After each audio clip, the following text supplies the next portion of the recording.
era monaguillo de la iglesia de Roma en el siglo III, y una vez había que llevarle la comunión a los presos, a los que iban a ser martirizados, los que iban a ser comidos por los leones, y el San Máximo, que era el obispo de Roma, dijo que si alguien se atrevía a llevar la comunión a los que estaban en la cárcel, y Tarcisio, que tenía 7 o 8 años, dijo que él la iba a llevar, que porque como era un niño nadie iba a asombrarse, ni iba a tener menos problemas que un adulto, y le dieron la comunión. Pero cuando Tarcisio iba para la cárcel, unos niños lo invitaron a jugar, y él le dijo que no podía jugar, él iba apretando algo en el pecho, y uno de los niños dijo: eres un perro cristiano y lleva los misterios de los cristianos, porque los romanos estaban muy interesados en saber qué cosa era el misterio de los cristianos. Como ellos decían, celebramos los santos misterios. Los niños lo atacaron, pero Tarcisio nunca abrió las manos, lo mataron a pedradas,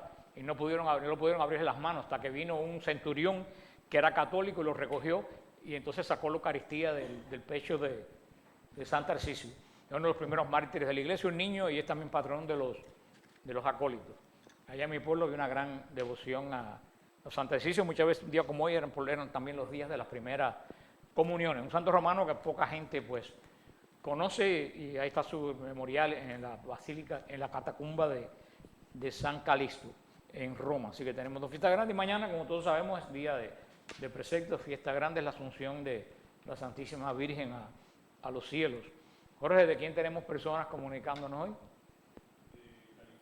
California, Tennessee, North Carolina, de aquí de la Florida. A veces la gente que no vienen. Ajá. Colombia y Venezuela.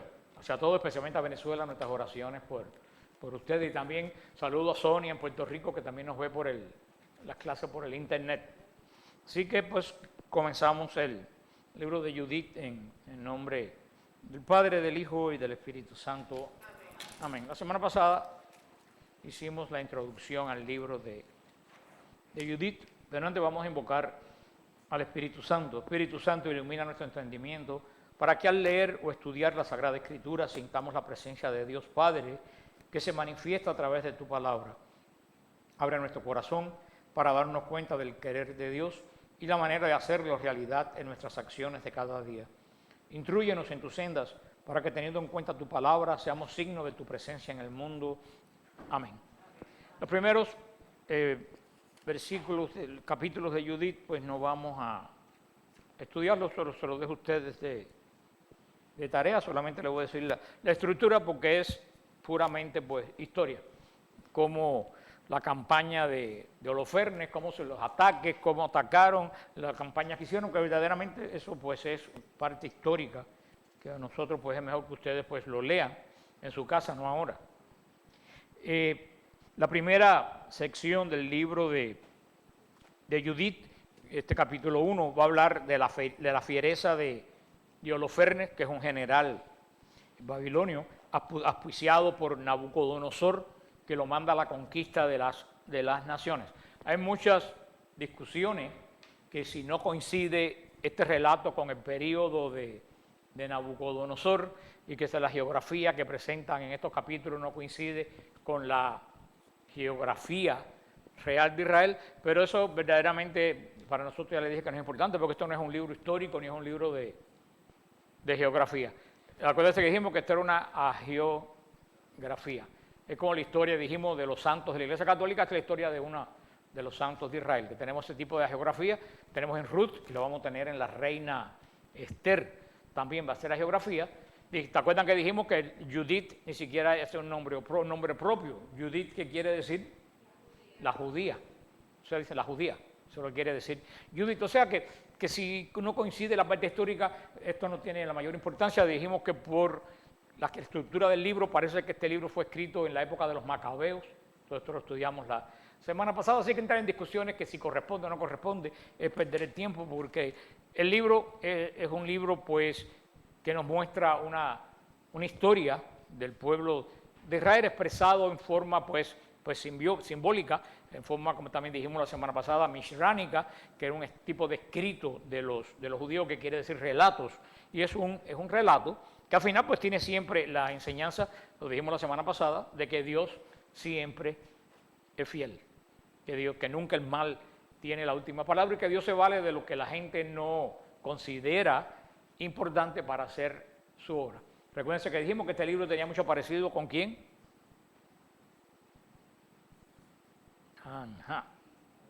Con David y Goliat, con el enfrentamiento de David y Goliat. David se va a enfrentar en total descompensado totalmente en fuerza con Goliat, y David perdió. Judith tenía solamente su hermosura y su sabiduría, no tenía nada más, y se va a enfrentar con el militar más fiero de Nabucodonosor y lo va a vencer. También nos va a seguir diciendo, Israel se dispone a defenderse del ataque de Holofernes.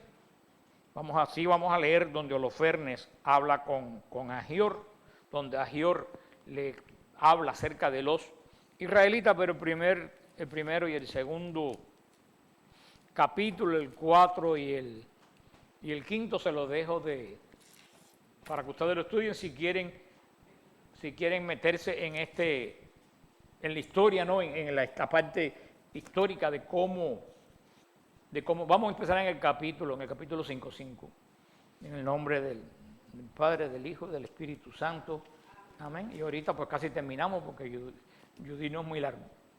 Dice, se dio aviso a Holofernes, jefe supremo del ejército asirio, de que los israelitas se habían preparado para la guerra, que habían cerrado los pasos de las montañas, fortificado todas las alturas de los montes elevados y puesto trampa en la llanura. Los que han ido a Israel, en otros años conmigo, se recuerdan que cuando vamos al monte Tabor, se recuerda que subimos a la escalera al techo de la capilla del lado de acá, que es un balcón, y se ve toda la llanura de Israel. Y siempre, pues yo le he dicho, cuando yo se señalo para allá, yo le he dicho que para allá está el Armagedón, la montaña del Armagedón, y que ese era el paso donde todos los ejércitos que iban a atacar a la ciudad santa tenían que pasar, y donde Israel se enfrentaba con los ejércitos. No sé si se acuerdan de eso. Son montañas y se estrecha el valle, y todo lo que va a Jerusalén o todo lo que va a atacar la Tierra Santa tiene que pasar por ahí. Y ahí es donde se refiere este lugar. Ahí los israelitas se ponían en las montañas y atacaban el paso. O sea que es un lugar, aunque es un libro pues geográfico, pues es un lugar que existe, porque ese es el lugar donde siempre Israel daba todas las batallas contra los enemigos. Por eso se llamaba el valle y la montaña del Armagedón. Sigue diciendo versículo 2. La noticia lo irritó sobremanera. Mandó a llamar a todos los jefes de Moab, a los generales de Amón y a todos los sátrapas del litoral, y le dijo: cananeos, háganme saber quién es este pueblo instalado en la montaña, qué ciudades habita, cuál es la importancia de su ejército y en qué estriba su poder y su fuerza, qué rey está a su frente y manda a sus soldados, y por qué, a diferencia de todos los demás pueblos de Occidente, han desdeñado salir a recibirme. Entonces Agior, el personaje de Agior, está inspirado en un personaje que conocimos en el libro de Tobías, que se llamaba Ajicar. ¿Se acuerdan? Ajicar, que era sobrino de Tobías, que era un hombre sabio. O sea que el nombre es parecido y se inspira en ese personaje sabio del libro de Tobías. Aparece en Tobías 1:21. Y este hombre que es pagano, dice: entonces Agior, general de todos los amonitas, le dijo: escucha, mi señor, las palabras de tu siervo, y te diré la verdad sobre este pueblo que habita esta montaña junto a la cual te encuentras. No saldrá mentira de la boca de tu siervo. Este pueblo desciende de los caldeos. Al principio se fueron a residir a Mesopotamia porque no quisieron seguir a los dioses de sus padres, que vivían en Caldea. Se apartaron del camino de sus padres y adoraron al Dios del cielo. Dios del cielo en este caso es una expresión babilónica, a un Dios pagano, no es el Dios de Israel. Al Dios que había reconocido. Por eso los arrojaron de la presencia de sus dioses y ellos se refugiaron en Mesopotamia, donde residieron por mucho tiempo. Entonces su Dios le ordenó salir de su casa y marchar a la tierra de Canaán. Se establecieron en ella y fueron colmados de oro, de plata y de gran cantidad de ganado. Bajaron después a Egipto porque el hambre se extendió sobre el territorio de Canaán y permanecieron allí mientras tuvieron alimento. Allí se multiplicaron de tal manera que no se podía contar a los de su raza. Pero el rey de Egipto se alzó contra ellos y los engañó con el trabajo de los ladrillos. Los humilló y los redujo a la esclavitud. Clamaron a su Dios, que castigó la tierra de Egipto con plagas incurables. Los de Egipto entonces los arrojaron lejos de sí. Dios secó su paso al Mar Rojo y los condujo por camino del Sinaí y Cades Barnea. Arrojaron a todos los moradores del desierto, se establecieron en el país de los amorreos y aniquilaron por la fuerza a todos los hesbonitas. Pasaron el Jordán y se apoderaron de toda la montaña. Expulsaron ante ellos al cananeo, al pericita, al jebuseo, a los siquenitas y a todos los gigarxitas, y habitaron allí por mucho tiempo. Mientras no pecaron contra su Dios, vivieron en prosperidad, porque está con ellos un Dios que odia la injusticia. Pero cuando se apartaron del camino que les había impuesto, fueron duramente aniquilados por múltiples guerras y deportados a tierra extraña. El templo de su Dios fue arrasado y sus ciudades cayeron en poder de sus adversarios. Pero ahora, convertidos ya a su Dios, han vuelto de los diversos lugares en que habían sido dispersados, han tomado posesión de Jerusalén, donde se encuentra su santuario, y se han establecido en la montaña que había quedado desierta. Así pues, dueño y señor, si hay un extravío en este pueblo, si han pecado contra su Dios y vemos que hay en ellos alguna causa de su ruina,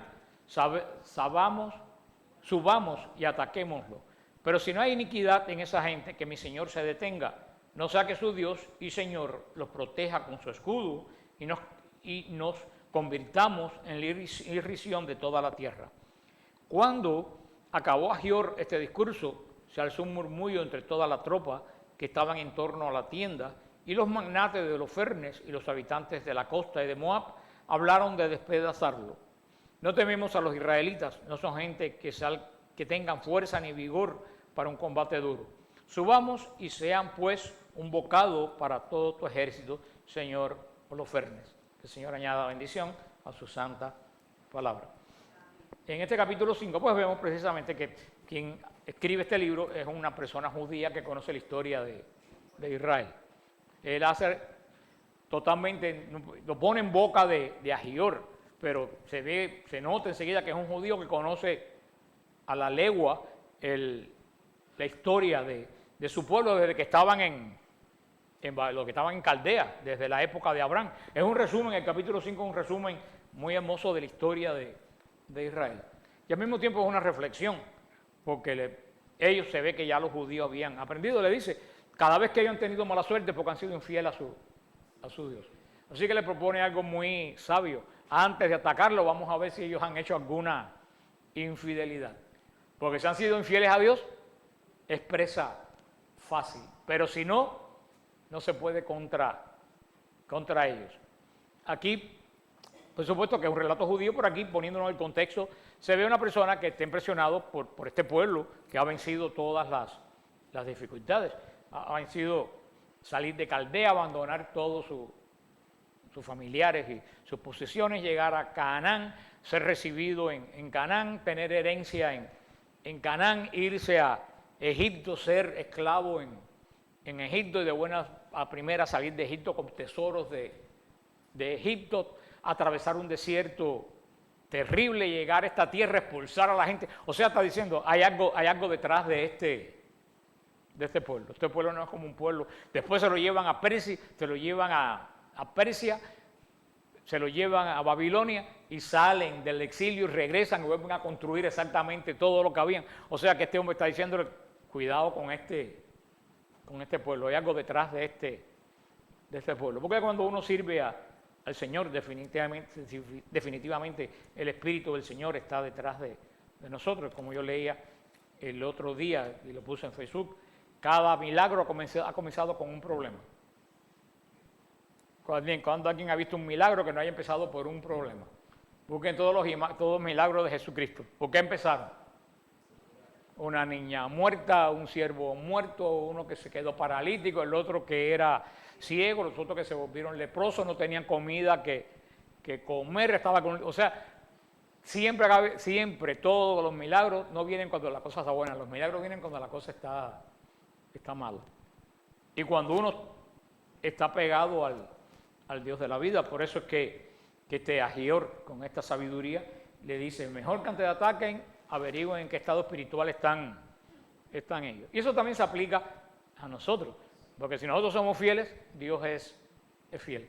Pero si nosotros no somos fieles, nosotros somos los que dejamos el pacto, Dios nunca deja el pacto. Si tú te alejas del pacto, pues como dice San Agustín, ¿se acuerdan? Todo que se aleja de Dios, todo se aleja de él. Por eso muchas veces cuando en la vida nos pasan cosas, hay que preguntarnos primero cómo está nuestra fidelidad a Dios. Y después, si nuestra fidelidad está bien, pues saber que ese problema va a terminar en ¿qué? En milagro. Va a terminar en milagro. Porque le vuelvo a repetir, nunca ha habido milagros, si primero no ha habido problema. Así que eso está claro. Pero como siempre, los necios que aconsejan a los fernes, ¿qué le dicen? Esas son una gente débil. Y ellos no saben que precisamente por ser débiles los judíos es un pueblo fuerte. Porque un pueblo débil y sobrevivieron a Hitler, que era uno de los ejércitos más fuertes del mundo. Así que ellos no se dan cuenta que la fortaleza de Israel está precisamente en su debilidad. Como estaba la fortaleza de David, ¿estaba en qué? En su debilidad, y la de Judith va a estar en su debilidad, pero basado en algo que no es débil, que es la fe. La gente piensa que la fe es de débiles y la fe no es de débiles, la fe es de fuerza, es de fuerte.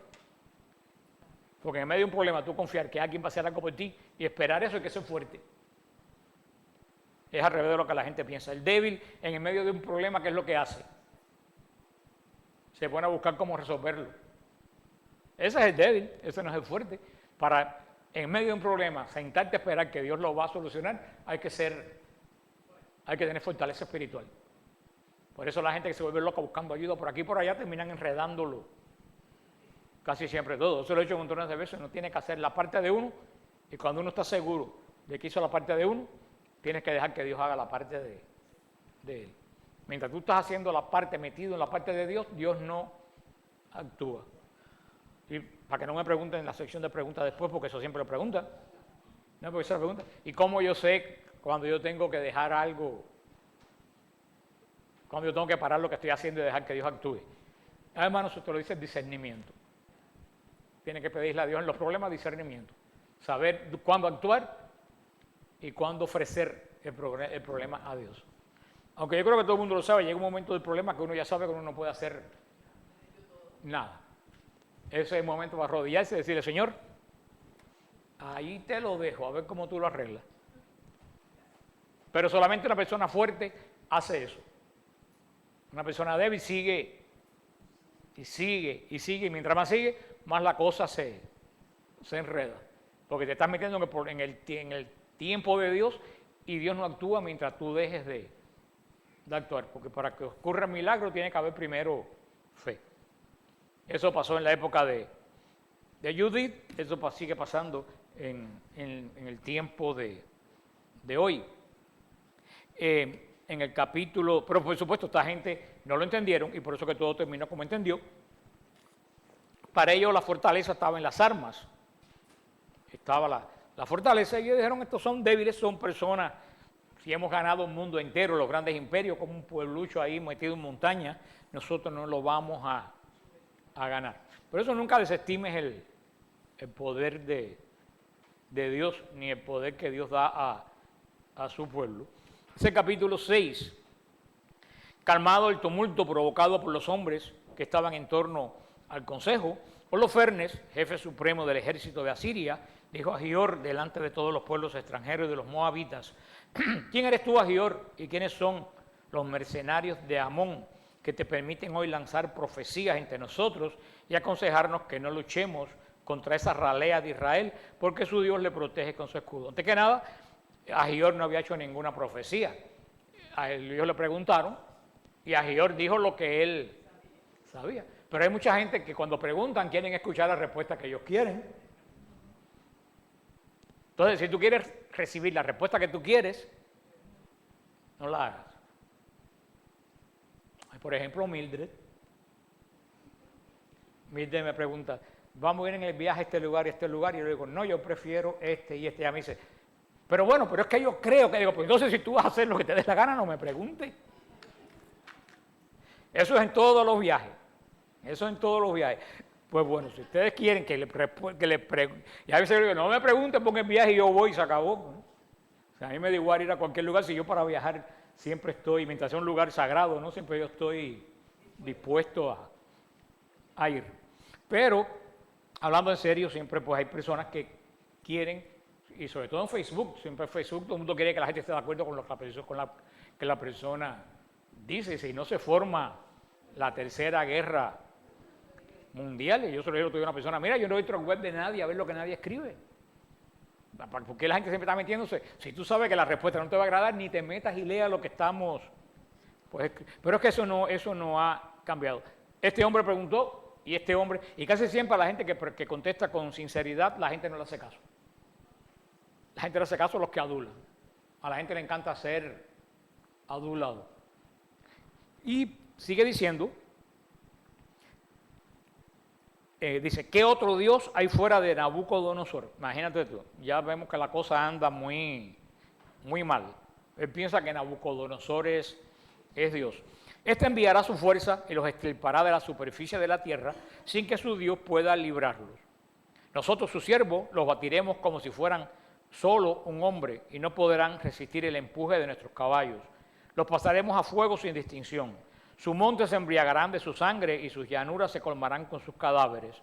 No podrán mantenerse a pie firme ante nosotros y serán totalmente destruidos, dice el rey Nabucodonosor, señor de toda la tierra, porque lo ha dicho y no quedarán sin cumplimiento sus palabras. En cuanto a ti, Agior, mercenario amonita, que has pronunciado este discurso, el día de tu perdición, a partir de ahora no verás ya mi rostro hasta el día en que tome venganza de esa ralea venida de Egipto. Entonces el hierro de mis soldados y la lanza de mis servidores te atravesarán los costados y caerás junto a sus heridos cuando yo me revuelva contra ellos. Mis servidores te van a llevar a la montaña y te van a dejar en una de las ciudades que está en la subida. Morirás cuando seas aniquilado junto con ellos y no muestres un rostro tan abatido, pues seguro que esperas en tu corazón que no sean conquistados. Así lo digo y no dejará de cumplirse ni una sola de mis palabras. Holofernes ordenó a los servidores que estaban al servicio de su tienda que tomaran a Agior y lo llevaran a Betulia y lo entregaran a manos de los israelitas. Y sin querer, pues entonces, ¿cómo se llama? Este hombre le salvó la vida, porque ¿qué dijo? Bueno, si ellos te... Un momentito, tengo que buscar algo aquí. Ahora que mencioné Betulia. O sea que él dijo, bueno, si tú lo defiendes tanto, te voy a mandar para la montaña de ellos para que te mueras junto con ellos. Y sin querer le salvó la vida. De aquí aparece una palabra, de una ciudad. ¿Qué ciudad aparece aquí? Betulia. La idea de esta palabra, de esta ciudad, es un nombre simbólico. Y Betulia, ¿cómo se traduce en hebreo? Una virgen. Dice, te voy a enviar a una virgen. Definitivamente, esta ciudad, te vamos a enviar a la ciudad de la Virgen, se refiere a dos personas. Primero se refiere a quién? A Judith. Se refiere a Judith. Judith era una virgen. Te voy a mandar a donde está la Virgen. Y segundo se refiere a Jerusalén. Siempre a Jerusalén se le dice la hija de Sión, la Virgen, la que no ha sido corrompido. Hay muchos datos que van a dar del carácter de ahora de Betulia, que se distingue claramente en Jerusalén.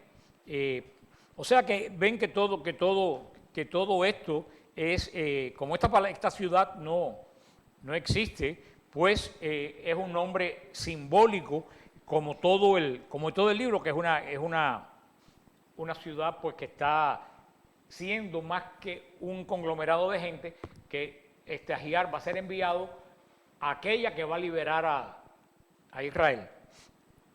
Cuando los que fuimos a Jordania el año pasado, si recuerdan que cuando fuimos a Madaba, ¿quiénes fueron aquí el año pasado a Israel? Uy, se los olvidó ya de Madaba. la ciudad de Jordania donde estaba el mosaico de Tierra Santa, que es el mosaico más antiguo del mundo, ¿se recuerdan? Que estuvimos en la ciudad y nos enseñaron cómo era. Pues ahí, que en ese mapa tardío de la Tierra Santa, pues se ve todo el estado de lo que es hoy el Estado de Israel, y pues no se distingue pues ninguna ciudad que se llamara Betulia, y no se vuelve a hablar más de una ciudad llamada Betulia en toda la Biblia. O sea que Betulia, la ciudad, es la Virgen, y hace referencia a Israel, que va a ser virgen, a Jerusalén, que va a ser virgen, porque nunca va a ser conquistada, y se refiere a Judith, el lugar donde mora Judith. O sea que por ser Ahiar, un hombre que entendió que con Israel estaba alguien diferente, Ahiar va a ser enviado a la salvación en vez de la muerte. Dice en el versículo 11, los servidores lo agarraron y lo condujeron fuera del campamento a la llanura, y de la llanura abierta pasaron a la región montañosa, alcanzando las fuentes que habían al pie de Betulia. Cuando los hombres de la ciudad, ven, la ciudad montañosa, la fuente de Siloé, que es la que está abajo, cuando los hombres de la ciudad los divisaron desde la cumbre del monte, corrieron a las armas y salieron fuera de la ciudad a la cumbre del monte, mientras los honderos dominaban la subida y disparaban sus piedras contra ellos. Entonces los asirios se deslizaron al pie del monte, ataron a Ahior, lo dejaron tendido en la falda y se volvieron donde su señor. Los israelitas, no se preocupen, un papel mío se me cayó y no se preocupen por eso. Los israelitas bajaron de su ciudad y se acercaron, y tras desatarlo, lo llevaron a Betulia y lo presentaron a los jefes de la ciudad, que en aquel tiempo eran Osías, hijo de Miqueas, de la tribu de Simeón, Jabris, hijo de Gotoniel, y Jarmín, hijo de Melquiel. Estos mandaron convocar a todos los ancianos de la ciudad. Se reunieron también a la asamblea todos los jóvenes y las mujeres, pusieron a Ahior en medio de todo el pueblo, y Osías lo interrogó acerca de lo sucedido. Ahior respondió narrándole las deliberaciones habidas en el consejo de Holofernes, todas las cosas que él mismo había dicho ante todos los jefes de los asirios, y las bravatas que Holofernes había proferido contra la casa de Israel. Entonces el pueblo se postró, adoró a Dios y clamó: Señor Dios del cielo, mira su soberbia, compadécete de la humillación de nuestra raza, y mira con piedad el rostro de los que están consagrados, de los que te están consagrados. Después dieron ánimo a Ahior y lo felicitaron calurosamente. Y a la salida de la asamblea, Osías lo condujo a su propia casa y ofreció un banquete a los ancianos. Y estuvieron invocando la ayuda del Dios de Israel durante toda la noche. Esa era la fortaleza de Israel. La fortaleza de Israel era precisamente que era un pueblo de adoradores. Evidente, en ese momento ellos ya habían aprendido la lección. En ese momento ellos no estaban mirando a los montes ni adorando dioses extraños, estaban adorando al Dios de Israel. Así que mientras Israel adoraba a su Dios, Israel era totalmente invencible. Aunque todos los alrededores luciera todo lo contrario. Esto es un pueblo encaramado en montaña, un pueblo que recién ha llegado del exilio, un pueblo débil. Así que mucho cuidado con la gente débil que vive en el Señor. Dice en el capítulo 7, que comenzamos en el nombre del Padre, del Hijo y del Espíritu Santo.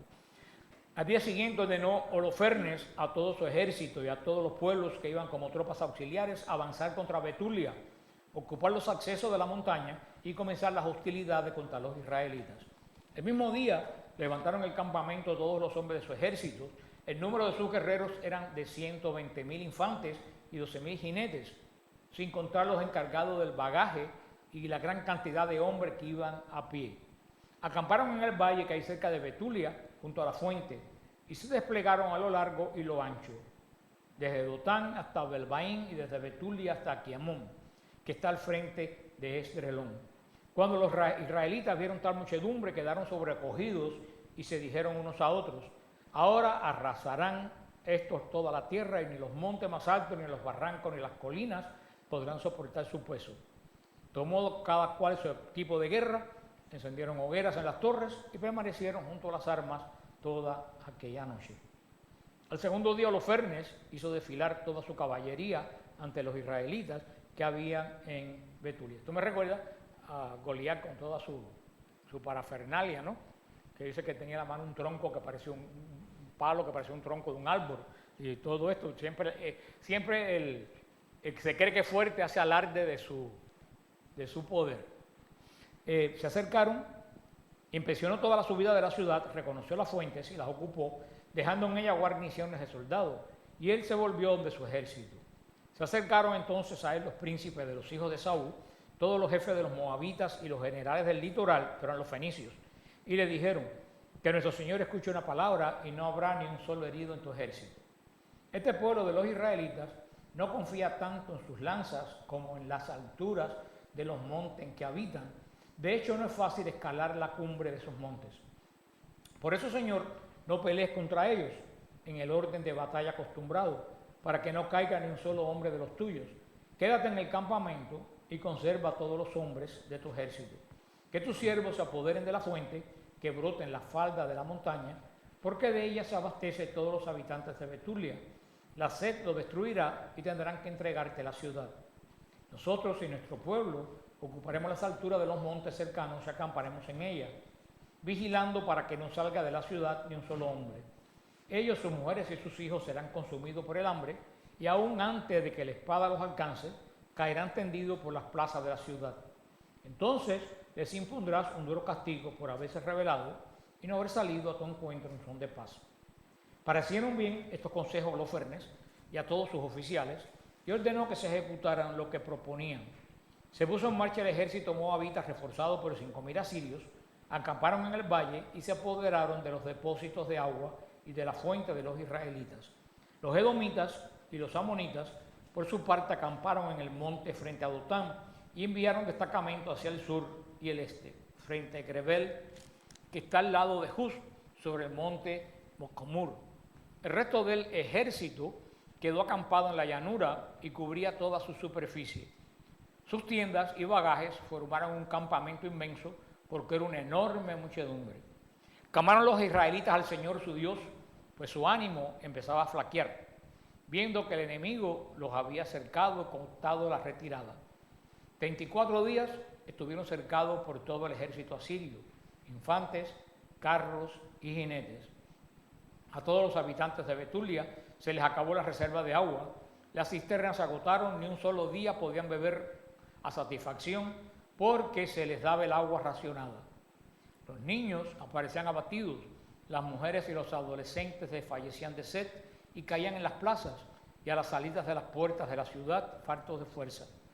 Todo el pueblo, los adolescentes, las mujeres y los niños, se reunieron en torno a Osías y a los jefes de la ciudad y clamaron a grandes voces diciendo delante de los ancianos: juzgue Dios entre nosotros y ustedes, pues han cometido una gran injusticia contra nosotros por no haber hecho tentativas de paz con los asirios.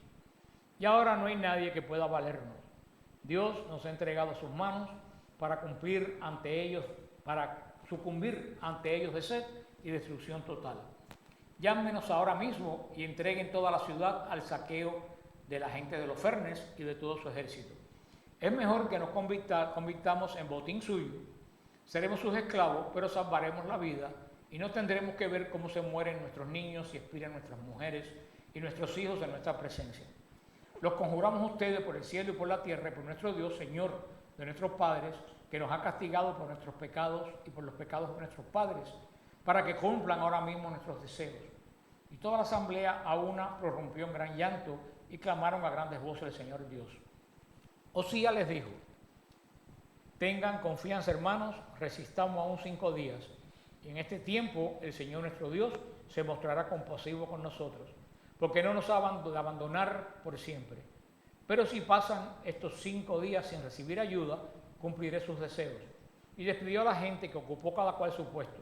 Los hombres fueron a las murallas y las torres de la ciudad, y las mujeres y los niños los enviaron a casa.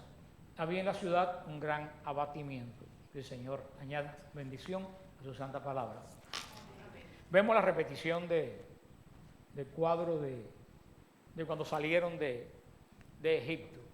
A Israel, en cuanto la aprietan un poco, ¿qué cosa? Se empiezan a quejarse y se van por la vía más fácil. Vamos a ser esclavos con tal que no nos maten. ¿Se acuerdan en el desierto? Vamos a ir a Egipto, es mejor comer comer cebolla que pasar el hambre que estamos pasando en el desierto. La persona que escribe este libro conoce bien la característica del pueblo judío. En un momento tiene mucha fortaleza en Dios, pero cuando llega el momento difícil, se tambalean. Y nosotros podemos criticar a los judíos, pero nosotros somos casi siempre iguales.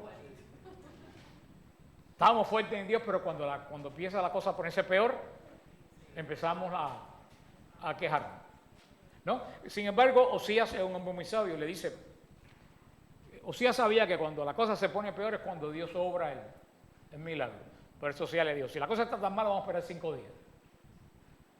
Él sabía, Osías era un hombre de fe, Osías sabía que si la cosa estaba tan mal y si ellos no habían abandonado a Dios, Dios iba a obrar el milagro. Y el milagro iba a venir del lugar donde menos nadie se lo podía imaginar. Ellos esperaban un esfuerzo militar. Imposible vencer militarmente este tremendo ejército de los sirios con los moabitas, con los filisteos, con todos los enemigos de Israel. Militarmente era imposible vencer este ejército. Pero ellos no saben que el Señor vence a través de qué. ¿No? De la debilidad, la cruz de debilidad, de la debilidad. Y la fortaleza no viene de un ejército. Solución humana no había para esto. Y ellos lo veían desde el punto de vista de qué. Humano. Estamos rodeados por un ejército, aquí no hay más nada que hacer. Sin embargo, el Señor, de entre lo más débil que había en toda la ciudad, desde una muchacha joven, virgen y sabia, va a derrotar todo este ejército. En una parte en eso tenían razón. Humanamente no había solución. Pero cuando humanamente no hay solución, es cuando Dios actúa. Y siempre la solución viene del lugar que menos tú te lo imaginas. Como en este caso de Israel. Solamente lo que tenemos que hacer es esperar un poco más y poner nuestra confianza en Dios. Es lo único que tenemos que hacer. O sea que este libro de Judith, aunque nos saltamos los primeros capítulos, pues sí tiene una enseñanza que darnos, porque volvemos a ver que las situaciones en la Biblia cambian los siglos, pero la situación esencial sigue siendo la misma. Esto de Judith se puede transmitir a cualquier problema de los que tenemos nosotros, los que estamos aquí. Puede aplicarse el remedio, la enfermedad. O sea, la semana que viene va a ser la presentación de Judith. Ya Judith va a aparecer, la judía va a aparecer en escena.